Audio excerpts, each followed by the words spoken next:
유월절에 예수께서 예루살렘에 계시니 많은 사람이 그의 행하시는 표적을 보고 그의 이름을 믿었으나 예수는 그의 몸을 그들에게 의탁하지 아니하셨으니 이는 친히 모든 사람을 아심이요 또 사람에 대하여 누구의 증언도 받으실 필요가 없었으니 이는 그가 친히 사람의 속에 있는 것을 아셨음이니라. 아멘. 신천지 교회, 신천지 집단은 포교를 열심히 합니다. 그들은 비신자보다는 신자를 자꾸 끌어가려고 합니다. 근데 초기에는 그들이 천주교인들을 그렇게 열심히 끌었답니다. 많이 끌어갔대요. 근데 요즘은 안 그런답니다. 왜 그런가 하니 천주교인들은 헌금을 안 낸다는 겁니다. 그저 1,000원짜리 달랑 한 장 낸다는 거예요. 신천지 쪽에서 이 천주교인들을 끌어다 놓고 보니 별 유익이 없는 거예요. 그래서 이제는 안 한다는 거죠. 이게 우스개지만 천주교 신부님이 한 말이니까 나름 신빙성이 있다라고 생각을 합니다. 사람을 이용가치를 따져서 상대하다 보면 별일 다 생깁니다. 달면 삼키고 쓰면 뱉죠. 네. 그러면 하나님은 사람을 어떻게 상대하실까요? 세상에 오신 하나님의 아들 예수님이 어떻게 하셨나를 보면 알 수 있습니다. 그런 면에서 오늘 본문 요한복음의 말씀은 특이하고 또 중요합니다. 요한복음은 예수님의 생애의 서론을 생략합니다. 그냥 탄생 때 얘기라든지 또는 공생의 이전의 어떤 멘트가 없어요. 바로 1장 들어가면서 예수님이 제자들을 부르시는 장면이 나옵니다. 그러니까 바로 출정식이죠. 그리고 2장에 들어가면 가나의 혼인잔치가 나오는데 거기서 예수님의 공생애죠. 공생애를 여는 첫 기적을 행한 거 아시죠, 여러분? 예수님은 물을 포도주로 바꾸심으로써 그 구원의 풍성함을 가져다 줄 분이 자신임을 증명하는 그런 일을 행하십니다. 그리고 그 다음 장면은 예루살렘을 배경으로 합니다. 공생의 초기의 예루살렘 성전 방문이 바로 그 기록입니다. 마침 6월절 기간이고요. 많은 사람들이 제사 드리려고 모였습니다. 그런데 주님은 성전 마당에서 장사하는 이들을 목격하죠. 이 소란스러움이 거의 시장 마당을 방불케 하는 거예요. 주께서는 단호하게 채찍을 휘두르시고 저들을 다 내쫓으십니다. 이른바 성전 숙정, 성전 정결 작업을 하신 겁니다. 하나님의 영광이 더 이상 돌로 만든 이 성전이 아니라 자신 안에서 드러날 것을 보여주는 대목이다라고 해석할 수 있죠. 자, 이렇게 이어진 가나의 기적과 성전 숙정의 일련의 사건들을 배경으로 오늘 본문이 있는 것입니다. 거기 뭐가 있을까요? 그 놀라운 일들을 사람들은 지켜봤고 또 놀랐습니다. 바로 그 사람들을 바라보시면서 주님은 특이한 말씀을 하신 거예요. 이 말씀은 바로 그들을 향한 주님의 관점이에요. 공생애 내내 사람을 상대하는 주님의 자세라고 말할 수가 있습니다. 다시 보겠습니다. 24절에 보면 예수는 그의 몸을 자신의 몸을 그들에게 보죠. 의탁하지 아니하셨는데 이는 친히 모든 사람을 아심이라는 거예요. 25절 다 같이 또 사람에 대하여 누구의 증언도 받을 필요가 없었으니 이는 그가 사람의 속에 있는 것을 아셨습니다. 자, 여기서 반복되는 말씀이 뭐죠? 아셨다는 거예요. 아셨다. 예수께서는 사람을 아셨다. 아신다. 예수님께서는 모든 인생을 알고 계시기 때문에 자신을 그들에게 맡기지 않으셨다는 겁니다. 반복하여 아신다고 말씀하잖아요. 뭘? 사람의 본질을. 그래서 자기 자신을 그들에게 의탁하지 않으셨다. 완곡한 표현이 여기에 있습니다. 한마디로 사람들의 속을 다 아시기에 예수님은 거리를 두신 거예요. 여러분 어떤 생각이 드십니까? 아니 우리가 주님을 믿는다가 나왔는데 그럼 주님이 우리를 적당한 거리를 두고 계신다는 얘기인가? 주님은 사람에 대한 기대나 애정이 없으신가? 왜 주님은 그들과 사람과 거리를 두시려고 했을까? 그 이유를 몇 가지 먼저 챙겨보겠습니다. 지금 예수님은 유월절을 지키러 모인 사람들 틈에 계신 겁니다. 많은 사람이 예수님이 행하는 표적을 어떻게 해요? 보았고 그리고 예수님을 믿었다고 되어 있습니다. 23절 다시 보면 유월절에 예수께서 예루살렘에 계시니 많은 사람이 그의 행하시는 표적을 보고 그 이름을 믿었다. 보고 믿었다. 사람들은 표적을, 주님의 이적을 보고 예수님을 믿게 되었어요. 그러니까 기적을 행하는 걸 보더니 저분이 메시아임이 분명해, 난 믿어 라고 했다는 거예요. 그러나 예수님은 그들이 그 믿음이 진정한 믿음이 아닌 것을 아셨다는 것입니다. 그러기에 그들에게 몸을 의탁하지 않기로 하셨어요. 여러분 생각해 보십시오. 그들의 믿음은 왜 문제가 되었을까? 여러분 그들의 믿음은 성경 기록 그대로 그들의 믿음은 보고 믿는 믿음이었어요. 즉 이른바 체험 중심의 믿음이라고 하면 어떨까요? 이 가나에서 이 이적은 압권이었습니다. 혼집에 모인 이들은 차고 넘치는 포도주 항아리를 보면서 화들짝 놀란 거죠. 저 예수께서 도저히 이해할 수 없는 기적들을 행하신 거예요. 맹물이 변하여 포도주가 된 거죠. 그들은 기적을 행하여 자신들에게 포도주를 공급할 수 있는 자를 보고 믿는 거예요. 그리고 또 이런 해석이 가능합니다. 지금 갈릴리 지역에 살던 예수님이 예루살렘에 오신 거잖아요. 그 오시는 길에 많은 기적들이 사실 있었어요. 다른 복음서들을 보면 놀라운 치유의 기적들이 또 있었습니다. 문둥병자도 고치고 중풍병자도 고치시고 귀신 들린 사람도 고치시고 그래요.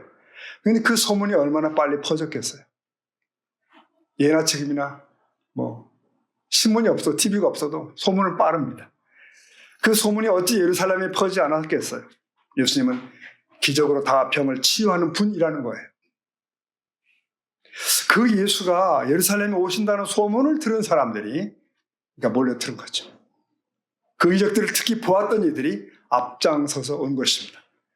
그래서 주님은 그들의 믿음을 경계하시는 거예요. 왜? 예수님은 그들의 믿음이 단지 기적을 보고 이루어진 것임을 아시는 겁니다. 기적이 끝나면 언제 그랬냐 싶게 떠난다는 사실도 알고 계셨습니다. 성도 여러분, 여기 좀 중요한 원리가 있습니다. 신앙은 눈에 보이는 것을 기초로 이루어지면 한계가 있어요. 이적을 보고 믿는 것은 불완전합니다. 어떤 신비 체험에 의존하면 참 위태합니다. 예수님의 존재와 하신 일을 온전히 믿는 데까지 이르지 못하면 그 이적만 바라보는 상태에 머물게 됩니다. 우리는 기적 너머의 예수님을 믿을 때 기적이 안 보여도 그 믿음이 진짜가 되는 줄로 믿습니다. 체험과 기적을 통해 세워진 신앙은 참 조심해야 돼요. 이 사람의 시선각은 믿을 수가 없는 연약함이 있죠. 보는 거, 듣는 거, 느끼는 거, 이게 얼마나 연약한 것인지 여러분은 잘 아십니다. 그러기에 우리가 뭔가를 보았다라고 하는 말을 조심해야 돼요. 들렸다 하는 말도 좀 조심해야 됩니다. 기적을 따라 믿은 사람은 기적이 사라지면 그들도 사라져요. 많은 경우에. 주님도 그걸 아셨기 때문에 기적을 보고 믿는다는 이 사람들을 경계하시는 겁니다. 요한복음 20장 29절 보면 예수께서 이르시되 너는 나를 본고로 믿느냐? 읽어볼까요? 보지 못하고 이건 부활하신 예수님이 누구에게 하신 말씀일까요? 네, 토마, 의심장의 토마. 넌 나를 보았기 때문에 믿니? 나를 보지 않고 믿는 사람들은 더 복이 있어. 주님 말씀하셨습니다. 그래서 사도 바울은 중요한 믿음의 원리를 이렇게 정리한 바가 있죠. 로마서 10장 17절 보면 그러므로 믿음은 읽어볼까요? 들음에서 나며 들음은 그리스도의 말씀으로 말미암아는. 네, 그러기에 우리 신앙의 기반은 기적이 아니에요. 체험도 아닙니다. 물론 체험은 유익하고 필요하지만 그게 답이 아니에요. 우리 신앙의 기초는 하나님의 말씀이고 그 말씀을 통해 믿음이 세워져야 한다는 것입니다. 아멘이죠? 아멘. 전날에 이적만 추구하고 체험을 따르던 많은 사람들이 얼마나 빗나가는지를 우리는 알고 있습니다. 오래전에 고향에 그 귀신 들린 사람이 있었습니다. 근데 그 남자를 사람들이 엄청 두려워했어요. 근데 그런 그를 교회에서는 데려다가 놓고 기도하고 찬송하고 말씀하고 또 기도하고 찬송하고 말씀 읽고 몇 날 며칠을 그런 후에 그가 정말 온전한 사람이 되었어요. 치유를 입은 거죠. 멀쩡한 신자가 되어서 생활도 잘하고 교회도 출석을 잘하고 그러더라고요. 근데 몇 년 후에 보니까 그가 뭐 여차여차해서 교회를 떠났대요. 신앙을 떠나버린 거예요. 그러니까 자신이 치유를 경험했는데도 세상으로 돌아가더라고요. 여러분, 전에는 이 교회 안에 성령의 역사들이 많았죠. 교회마다 방언, 예언 등을 체험한 신자들이 정말 많았습니다. 그러나 그 뜨거운 방언 기도자가 뭐 신앙을 버리고 어느 날 사라진 일 종종 봤습니다. 적지 않게 봤습니다. 누구의 믿음이든지 말씀보다 보이는 걸 선호하면 그 신앙은 뿌리가 견고치 못한 나무와 같습니다. 바람이 흔들리듯이 늘 흔들려요. 주님은 그런 사람들을 믿지 않으셨습니다.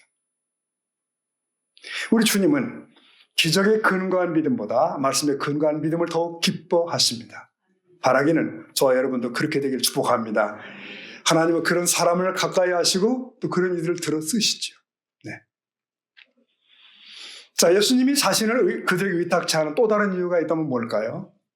예수님이 기적을 행할 때 사람들이 모여들었습니다. 많은 사람들이 믿었다라고 기록되어 있어요. 23절 보면은 많은 사람이 예수의 주의 행하시는 표적을 보고 그리고 그 이름을 믿었지요. 네. 자, 많은 사람들이 왔습니다. 그들은 주님께 환호를 합니다. 그 군중들은 예수를 믿는다고 환영한 사람들이에요. 하지만 주님은 그들에게 마음을 주지 않으셨습니다. 왜? 그 몰려든 사람들의 숫자가 아무리 많아도 그들의 믿음이 온전치 않은 것을 아셨어요.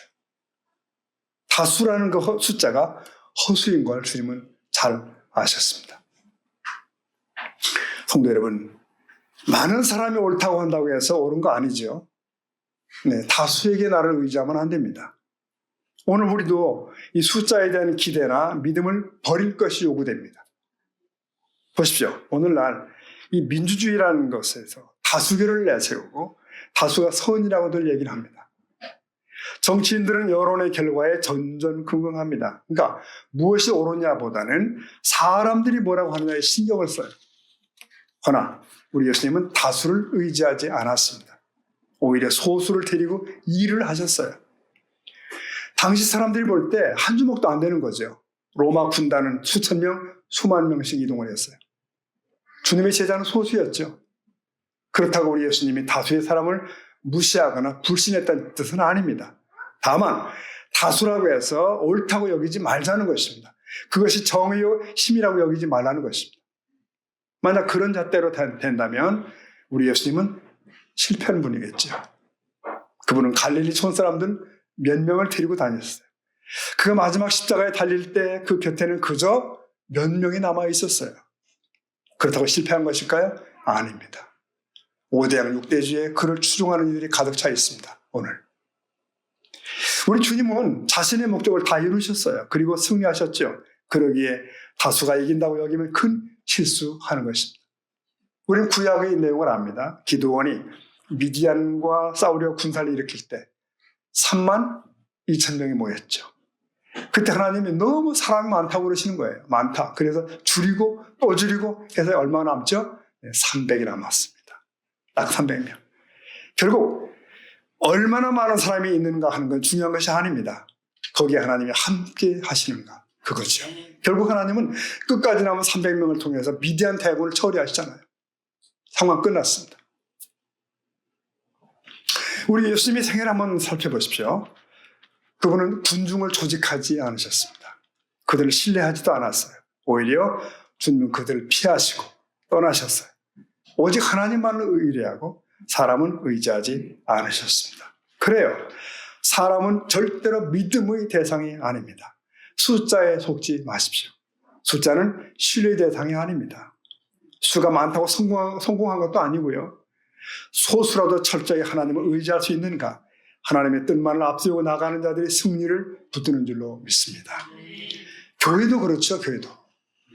교인 숫자가 많은 교회라고 해서 주님이 더 귀하게 여기신다? 그건 아닐 거예요. 큰 건물의 교회라고 더 사랑하신다? 물론 그거 아닙니다. 우리 한국교회의 흐름에서도 그런 깨달음을 얻을 수가 있습니다. 얼마 전만 해도 교회는 숫자가 중요했죠. 다수가 모이는 교회를 부흥하는 교회라고 말하고 주목을 했습니다. 그러나 진정한 의미에서 그것은 부흥이 아니라 성장입니다. 부흥과 성장은 다르죠. 그냥 양적인 성장입니다. 지난주일보다 새신자가 더 오면 성장입니다.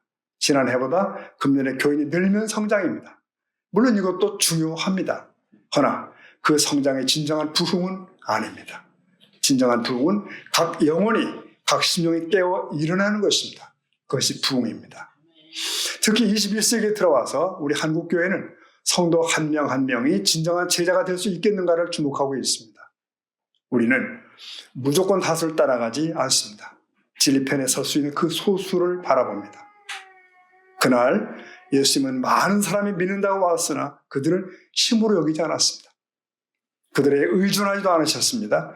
사람을 아시는 주님은 사람들을 믿지 않으셨습니다. 숫자에 속지 않으셨어요. 자, 우리는 이제 여기서 봤어요. 지금 예수님은 체험 중심의 사람들 믿지 않으시는구나. 다수의 사람들 숫자에 속지 않으시구나. 하나 더 발견할 것이 있습니다. 근본적인 그 사람에 대한 평가가 여기 더 있어요. 하나 더. 왜 주님은 기적을 보고 몰려든 사람들을 기대하지 않았을까요? 2장 25절 다시 보면 이렇게 돼 있죠. 읽어볼까요? 시작. 이는 그가 친히 사람의 네, 그렇습니다. 잘 보십시오. 주님은 사람의 속을 아셨다는 거예요. 과연 사람의 속에 뭐가 있는 것입니까? 뭐 속담에도 있잖아요. 10길 물속은 알아도 한 길 속, 사람 속은 모른다. 이게 선한 줄 알았는데 악해. 또 악한 줄 알았는데 또 뭐 선한 짓도 해. 이 헷갈리는 사람, 이 사람입니다. 근데 성경은 분명합니다. 만물보다 부패한 것이 사람의 마음이래요. 자, 구약을 보면은 예레미야 17장 9절 보니까 17장 9절에 만물보다 거짓되고 심히 부패한 것은 마음. 누구의 마음? 사람의 마음이라. 누가 등의 이를 알려마는 10절 읽어볼까요? 나 여호와는 심장을 살피며 배부를 시험하고 각각 그의 행위와 네, 이 구절의 초점은 사람의 마음입니다. 요한복음 본문에서는 사람의 속이라고 표현돼요. 그죠? 속. 같은 겁니다. 이 본래 마음이라 하면 사람의 생각이나 감정 등을 담고 있는 곳이잖아요. 이 사람에겐 겉으로 드러나 보이는 육체, 겉사람이 있고요. 그런데 드러나 있지 않아서 알기 어려운 본디의 사람이 있습니다. 바로 그게 마음이고 속입니다. 타락한 아담의 후손들의 실상은 동일합니다. 그 마음만큼 누추하고 거짓되며 썩은 것이 없다라고 선지자는 지적합니다. 예수님도 우리 인간의 마음을 이렇게 설명한 바가 있으시죠. 마가 7장 21절 보니까 속에서 곧 다시 말하면 사람의 마음에서 나오는 것은 뭐예요? 악한 생각이에요. 악한 생각은 뭐냐? 그 뒤 보니까 쭉 나오잖아요. 음란, 도적질, 살인, 간음, 탐욕, 악독, 속임, 음탕, 흘기는 눈, 회방, 교만, 광패. 여기서 예민되는 이유가 없을 것 같은 생각이 드네요. 이 모든 것들이 다 어디서 나와요? 우리 속에서 나와서 사람을 더럽게 하느니라. 이 누추한 것들이 다 마음에서 나온다고 너 하고 속에서 나온다고 하고 같은 거니까요. 여러분. 마음과 속은 동일합니다. 사람의 본질이에요. 그것이 오염된 상태를 예수님이 너무 잘 아십니다. 너무 잘. 그래서 그들을 고치시기 위해 구하시기 오신 분 아닙니까? 그런 분이 왜 그 왜곡된 인생들을 신뢰하겠어요? 기대겠어요? 죄성으로 가득한 그들에게 왜 의존하겠어요? 여러분, 중요한 것은 사람의 중심입니다. 중심. 우리 주님은 우리의 중심을 아십니다. 우리의 변화는 우리의 마음 중심이어야 된다는 거예요. 주님은 친히 우리를 보시죠. 그는 사람이 속이는 걸 아십니다. 절대 속지 않으시죠. 그러기에 우리는 주 안에서 진실하려 애써야 될 줄 믿습니다. 위장하지 않으며 두 마음을 흠지 않는 거죠. 주님은 속을 아시니까. 자, 다시 한번 정리해보면 이렇습니다. 예수님은 사람을 의지하지 않고 기대지 않으셨습니다. 특히 당시 사람들은 주님을 본고로 믿었기 때문에 주님은 그들을 의존치 않았고 그들이 또 그들이 숫자에 현혹되지 않으셨고요. 오히려 주님은 각 사람의 속 그 마음을 다 알고 계셨다는 거죠. 그러므로 인간은 예수님의 절대 기대할 대상이 아닙니다. 그렇다고 미워할 대상도 아니었어요. 포기도 안 하셨습니다. 왜요? 그들을 구하시려 오셨기 때문에. 그들을 고치기 위해 오신 거란 말이죠. 그러면 예수님은 어떻게 하셨을까요? 네, 사람들을 어떻게 대하시는 겁니까? 네, 주님은 사람들을 사랑하셨습니다. 그들을 끝내 포기 안 하셨습니다. 그걸 보여주는 장면이 같은 요한 저작가 말씀 가운데 나오죠. 요한복음을 생각하면 요한복음 전체가 21장이잖아요. 근데 그 요한복음에는 다락방 설교가 있는데 13장부터 16장까지. 근데 그 16장에 주님이 사랑을 행동으로 보여주신 설교, 행동 설교 뭐죠? 세족식이 있습니다. 요한 13장 1절에 보면 그 배경인데요. 6월절 전에 예수께서 자기가 세상을 떠나 아버지께로 돌아가실 때가 이런 줄 아시고 세상에 있는 자기 사람들을 보세요. 사랑하시되 끝까지 사랑하시니라. 한편 마귀는 벌써 시몬의 아들 유다의 마음에 이런 생각을 넣었더라. 자, 이 말씀에는 예수님이 제자들의 발을 씻어주신 배경이 지금 나타나고 있는 거죠. 이날은 6월절입니다. 6월절은 한 주간 계속되는데 주께서 제자들과 만찬을 나누신 날은 목요일. 그 자리에서 주님은 제자들 하나하나를 붙들고 발을 씻어주셨다. 이게 십자가에 죽으시기 전날이잖아요. 그래서 본문은 이날을 세상을 떠나 아버지께로 돌아가실 때라는 표현을 쓰고 있습니다. 이날에 그나마 주님 곁에 남았던 제자들마저 어떻게 무너지는가를 보실 필요가 있어요. 일단 마귀는 예수를 대적하려고 유다의 마음속에 배신을 충동질하죠. 이때부터 24시간 못 되어 가룟 유다는 예수님을 떠납니다. 팔고. 그 다음 11 제자는 주님 곁에서 도망쳤고 베드로는 주님을 모른다고 부인했고 이런 일이 계속 벌어집니다. 이러한 위기를 앞두고 이런 임박한 위기를 알지 못하고 제자들은 여전히 자기들끼리 누가 센지를 따져요. 누가 높은지를. 이게 죄성으로 가득한 사람의 모습이에요. 사람의 본성이죠. 바로 이런 때에 주님은 제자들의 발을 씻어 주셨습니다. 이 못난 제자들을 어떻게 하시는 거예요? 주님은 끝까지 사랑하기로 하셨습니다. 세족식을 하게 된 배경은 두 가지를 볼 수 있는데요. 첫째로 예수께서 이 세상을 떠날 때가 되셨기 때문이래요. 주님은 자기가 세상을 떠나 아버지께로 돌아가실 때가 이른 줄 아셨어요. 세상에 있는 자기 사람들을. 그래서 사랑하시되 끝까지 사랑하심을 보여주길 원하셨어요. 세족식은 이 제자들이 누가 잘났냐고 서로 다투는 가운데 행해진 사건이에요. 제자들은 주께서 떠나시기 전날까지도 누가 크냐고 다투었고, 그러나 주님은 말없이 죽은 허리에 동이시고 대야에 물을 담고 제자들의 발을 하나씩 씻어나갑니다. 이 광경은 주님이 세상에 있는 자기 사람들을 사랑하시되 이렇게 한다는 것, 끝까지 사랑하심을 보여주는 대목입니다. 끝까지 사랑하는 방법이 바로 세족식이에요. 이 세족 행위는 영원한 사랑의 지침이 되기도 하죠. 남을 섬기기 위해서는 낮아지는 것이 우선되는 자세라는 거예요. 진정한 사랑의 모습이에요. 여러분, 예수님이 낮아지시면 어디까지죠? 이튿날 수치스러운 형틀 십자가에 달리시기까지, 거기까지. 그리고 마지막 호흡을 주고 운명하시기까지입니다. 그래서 주님은 만인의 구세주가 되십니다. 여러분, 그것이 예수님이 사람들을 대하시는 방법이에요. 사랑하시되 끝까지. 한번 따라 하실까요? 사랑하시되 끝까지. 네. 여러분, 예수님의 사람을 대하는 방법은 그분에게만 합당한 것이 아닙니다. 그분을 주님으로 섬기는 우리 모든 성도들에게도 특히나 필요하다는 사실을 알게 되었어요. 인생 관계의 지혜이기도 합니다. 이게. 여러분 생각해 보세요. 우리는 오늘 살아가며 얼마나 많은 상처를 사람들과 주고받습니까? 상처의 대부분은 사람과의 관계에서 와요. 뭐 강아지나 고양이가 주는 게 아니란 말이죠. 교도소에는 징벌방이 있다고 하잖아요. 독방.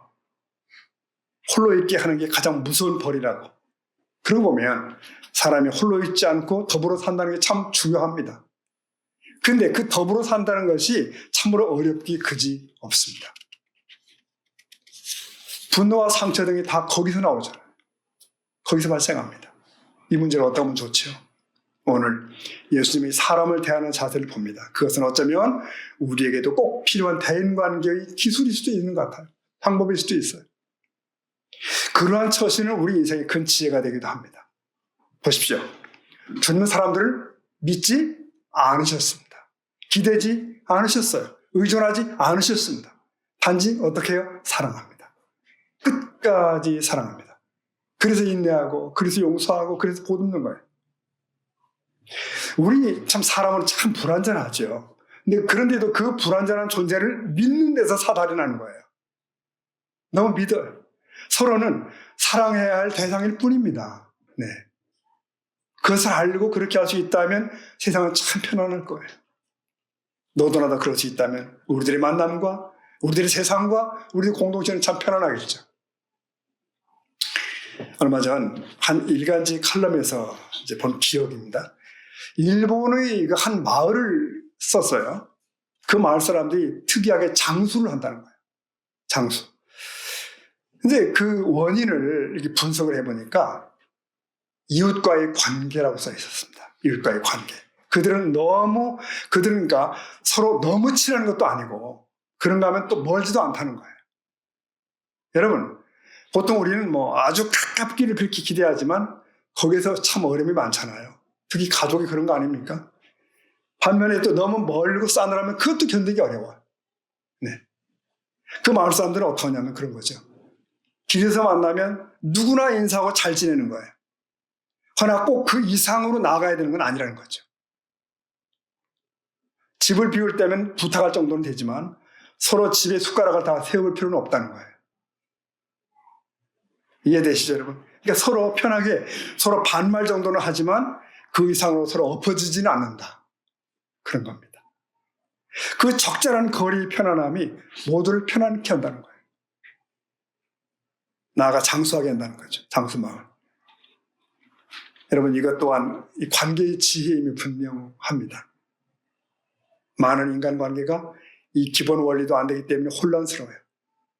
너무 가까우려 하거나 너무 멀리 대하거나 이게 문제가 터져요. 근데 여러분, 예수님의 자세는 한 걸음 더 나가는 거잖아요. 한 걸음 더입니다. 믿지 않되 사랑하는 거예요. 이게 우리에게 참 필요합니다. 보세요. 많은 부부관계도 그렇잖아요.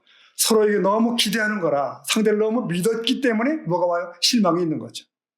갈등이 있는 거예요. 사실은 상대가 얼마나 연약한 존재인지를 몰랐던 거죠. 자녀 문제도 그렇지 않을까요? 많은 부모들이 내 자식은 천재인 줄 알아요. 너무 기대를 많이 하는 거죠. 너무 애착해요. 그러다가 그게 아니라는 사실을 받아들이기가 힘들어요. 효도를 기대하는 순간부터 서운함이 커지는 거죠. 교회도 그렇지 않습니까? 교회에 실망했다는 사람들을 종종 만납니다. 그래서 떠났대요. 결국 사람에 실망했던 얘기인데 그 중에는 목회자의 실망도 상당히 많습니다. 왜? 목사도 믿을 대상이 아니고 의지할 대상이 아니었거든요. 애초에. 믿고 의지할 분은 누구? 예수 외에는 없습니다. 목사도 교인들의 인내가 필요하고 교인들의 참아줌, 사랑이 필요한 그런 존재라는 거죠. 그런 면에서 저를 오랫동안 참아주신 여러분 감사합니다. 우리 친구나 친구들도 마찬가지 아닐까요? 너 그럴 줄 몰랐다. 뭘 몰라요? 그게 원래의 건데. 다 이기적이고 다 부실한 존재입니다. 이걸 알았다면 실망할 이유도 없었고, 그렇죠? 이걸 인정했다면 더 이상 아파하지 않았을 텐데 말이죠. 자, 말씀을 매듭을 짓겠습니다. 결론은 분명합니다. 예수님의 눈이 맞다는 거예요. 그분은 사람을 아시기에 기대지 않았고 사람을 아시기에 믿지 않았습니다. 애초에. 그럼에도 그분은 사람을 포기하지 않습니다. 배척하지 않아요. 대신 끝까지 사랑을 주는 대상으로 삼았습니다. 자신을 버려 구원을 대상으로 삼았다니까요. 그래서 우리가 이렇게 찬송하잖아요. 웬말인가 나를 위해 주도록 가셨나. 이 벌레 같은 나를 위해 큰 해 받으셨나. 이게 예수님과 인생의 관계입니다. 성도 여러분, 오늘 우리도 그 주님을 배우기로 하면 좋겠습니다. 사람을 믿으려 하지 말고요. 사람에게 기대하지 말고. 내가 할 일은 하나죠. 끝까지 사랑하는 것. 왜? 상대는 나의 용서의 대상이에요. 그는 나의 인내의 대상입니다. 이 순간 여러분 누군가의 얼굴이 떠오르시나요? 맞습니다. 그 사람이야말로 나의 사랑이 필요한 거죠. 그는 나의 용서의 대상이고 나의 인내의 대상일 겁니다. 여러분 이렇게 말씀드리면 속으로 그럼 나만 억울하지 않아? 꼭 그렇게 살아야 되나? 여러분 여기 중요한 게 하나 더 있습니다. 나 자신 역시 누군가의 사랑이 필요한 존재입니다. 나도 용서가 필요한 존재라고요. 나 역시 부실하고 연약한 사람이에요. 그의 기다림이 필요한 것입니다. 그것을 알고 이렇게 사랑을 주고 또 사랑을 받으며 이 세상을 살아가는 저와 여러분들에게 축복합니다. 여러분 그러노라면 끝까지 나를 포기하지 않으셨던 그분을 만나게 됩니다. 우리 주님입니다. 네, 요한 13장 1절 읽고 마치도록 하겠습니다. 요한 13장 같이 시작. 6월절 전에 예수께서 자기가 세상을 떠나 아버지께로 돌아가실 때가 이른 줄 아시고 세상에 있는 끝까지 사랑하시니라. 끝까지 사랑하시니라. 아멘. 기도하겠습니다.